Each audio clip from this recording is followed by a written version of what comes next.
Good evening, everyone, and welcome to another round of sound. This is the #1 Cochran Sports Showdown. I'm Bob Pompeani. Thanks so much for joining us tonight. We do have a lot to get into, including the Pirates and negotiations with Brian Reynolds, which I guess will become a weekly thing until something's figured out one way or the other. But this is going to be a hockey-heavy edition. The #1 topic tonight on the #1 Cochran Sports Showdown will be the Penguins missing the playoffs and the management team being fired. Here to talk about it is your panel tonight. We have Andrew Fillipponi to your far left from the PM team on 93.7 The Fan. In the middle is Joe Raven Starkey. He's here from Cooking Joe every weekday 10 to 2, and the Post-Gazette, of course, and Colin Dunlap, host of the Fan Morning Show, every day from 5:40. Yeah, there it is. Until 10 o'clock. Until 10 o'clock. All right, we're going to get right into this. So, Andrew, since the trade deadline, Penguins ended up going 9-10-2. It cost Hextall, it cost Burke, it cost Pryor. All those guys are out.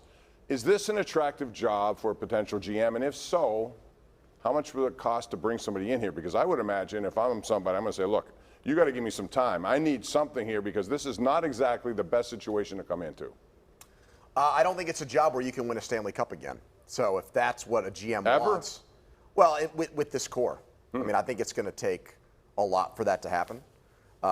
Is it an attractive job where Fenway Sports Group pays somebody top dollar to try to keep this team relevant? I guess in that respect it might be.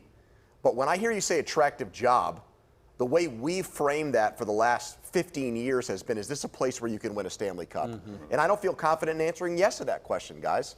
I know, but there's only 32 of these things. That's Right. A. B, you get Sidney Crosby. C, you get to spend to the cap. Now you got to wiggle your way out Cap's to already make spent sure you to, have, it looks like. Right. That's the problem. Right. But it's not like you're going to be underfunded for coach. Whatever you want to spend, you're going to have it, and you have Crosby. Well, when you say, but I hear what you're saying, let me though. just follow up on the coach thing. Yeah. You're stuck with a coach. So you say, you know. Maybe not. They didn't They necessarily. gave him a 5-year deal. No, I understand that, but they said that the GM coming in, didn't they make that clear that Mike Sullivan is the coach? We have high praise for him, and that's great. But do you they actually said it was believe that? No, If they hired Kyle Dubas and he said This could be a month in- Shiro Bylsma thing all over again. I mean, you remember that there was a Right. time frame where one of those men kept their job and then he Well, was let Rutherford go got hired thereafter. and Bylsma just hung Right. twisted. Everybody his knew wig he for was Yeah, gone. but it was ridiculous. well, I'm just saying. I get what you're saying. Back but to the fundamental point, though, I lean closer to Joe, and it's an attractive job in so much as for the same reasons we hear why free agents want to come here. The practice facility is first class, the locker rooms are first class, and all the amenities are first class, and you still get the tail end of Sidney Crosby's career, which he's not to blame as to why they're in the jam that they're in right now.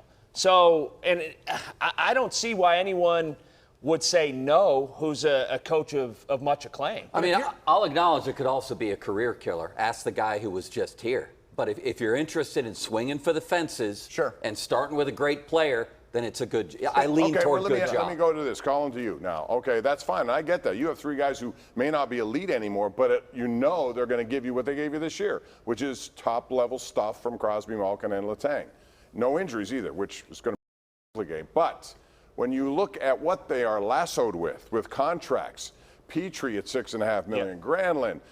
What do you do with some of these free agents? We'll get to free agents later. But the contracts they have right now on the books, how do you get rid of them? Oh, they're awful. And what was left for them is what Ron Hextall left them is just deplorable. And in a way, too, he was trying to make do with what Jim Rutherford left him. I'll tell you the biggest problem, though. The biggest problem right now is very few teams end up winning with a goalie that they go out and get in free agency. You're in a league in which you have to cultivate a goalie all the way up through your system. They're in goalie trouble in a big way. Well, Colorado won with a no-name guy last year. I mean, there's exceptions to rules, but I get the overall point. As far as like the situation they're in, if ownership told Ron Hextall, you need to keep Evgeny Malkin and Chris Letang, if you're a manager, how much are you actually going to be allowed to change? Like, it sounds to me like their #1 interest, at least last offseason, was keep people around and #1, keep selling tickets and also keep Sidney Crosby happy. I think Sid wanted those guys too. Yeah. But I just wonder if there's a component of your hands are kind of tied too. Well, they are. But as far as your question, Bob, getting out of contracts, there's always a way out. I mean, Jim Rutherford got out of Bob Scuderi 2.0. You remember that trade? He got out of Hornquist, had forever on his deal. Well, and he got out Hextall of did that get rid of Kapanen and Brock McGinn. Yeah, I understand, Yeah. but it's $6.5 million for Petrie and $5 million for Granlund per There's year ways for 2 out. years. There's ways. Buyout? Not with, not with Carter. Can Can't they do get Carter, out but with I think Petrie? they can- Probably. Yeah. But Petrie, to me, is still a functional player. He's not a $6 million player. You got to get rid of Granlund. Dumoulin, you get rid of those two guys, that's $8-9 million off the books right away. Granlund's the worst skater I may have seen since Ponikarovsky. He's awful. I mean, but here's the thing. The problem with Granlund is this. He was awful from every single measurable. Yeah. Day that they went and acquired him. He's everything they didn't need. He's Right. old. He can't score. Desperation He's move? expensive. To me, One of the worst trades in Penguins history. Ron Hextall made 2 moves that if you had polled the fan base, 100% of fans would have said no to. The Kapanen extension and the that. Granlund deal. Yeah. Right. Yeah. The common sense fan, not one person would have said, go ahead and do it. Yeah. Colin, let me ask you this. Sure. Do you think Mike Sullivan was on board with those picks? He makes it sound like he was, but I can't believe he was. I got to believe there was a split there between what Hextall wanted and what Sullivan wanted. I don't think that Sullivan would have wanted Granlund to skate on his team. I don't. I think you're giving Mike Sullivan too much credit there, Bob. Well, I think Mike Sullivan, there were first of all, reports- has a lot of power in this organization. He has all along. So he agreed was with signed all of it? longer than Rutherford. My guess would be he signed off Well, on then it, if you're going to blame Hextall for what the talent level is or the accumulation of people they have here, if he was involved with it, how do you not blame him? I do. I do too, because I'm worried when you've seen teams that had young teams that won Stanley Cups and have transitioned out of them, like Boston and LA, their styles changed. Now, Right. they weren't as loosey-goosey as the Penguins, but they're more structured teams. They're more physical. They're heavier teams.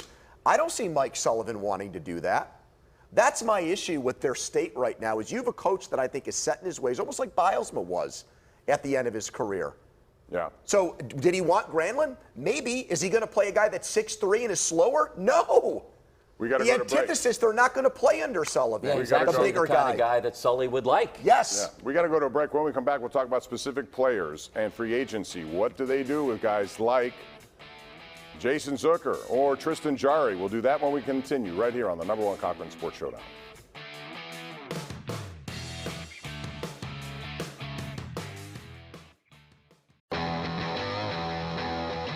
#1 Cochran Sports Showdown is brought to you by #1 Cochran. Go one better.